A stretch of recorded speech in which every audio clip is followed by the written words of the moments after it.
আজ আমি আমাদের পাড়ার বিখ্যাত প্লেয়ারদের সাথে ক্যারাম বোর্ড খেলছি। আমার সাথে আছে আমার ৩ ভাইপো প্রমিত, চন্দন ও ঐশ্বর্য এবং আমি।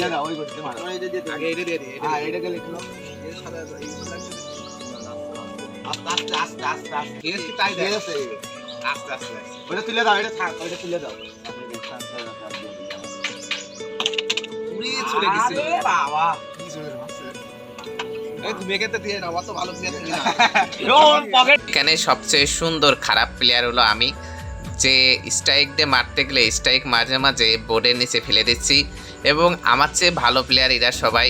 তারপরও আমাকে নিয়েছে বলছে কাকা তুমি দাঁড়াও আর আমি খেলছি। ঐশ্বর্য বলেছে, আমি আর ঐশ্বর্য, প্রমিত এবং চন্দন ওরা দুজন ভালো প্লেয়ার হওয়া সত্ত্বেও আমাদের থেকে কিন্তু বেশি এগিয়ে ছিল না।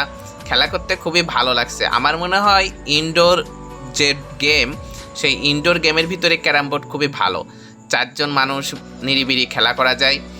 আমাদের বোর্ডে কিন্তু কোনো বরিফ ছিল না, কারণ আমরা বেশি ভালো প্লেয়ার, এ কারণে বরিফ ছাড়াই আমরা খেলতে পারি।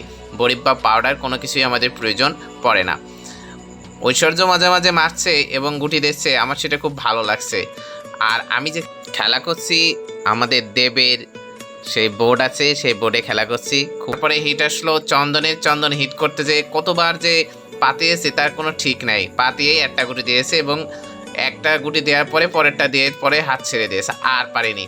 তারপরে অবশেষে চলে আসলো হাত আমাদের প্লেয়ারের কাছে হাত চলে আসার পরে সে দেখলাম অনেকগুলো গুটিই দিয়েছে এবং ঐশ্বর্য খুবই ভালো খেলছিল। পাশে আমার ভাইপো অমিত, সে আমাকে বলছে কাকা এইভাবে খেল দেখছেন ভালো হবে না এবং অনেক গুটি দিতে পারবি নি। তারপরে অবশেষে আমার হিট চলে আসলো। আমি এই হিটে একটা মাত্র গুটি দিতে পেরেছি, পরের বার আর দিতে পারিনি।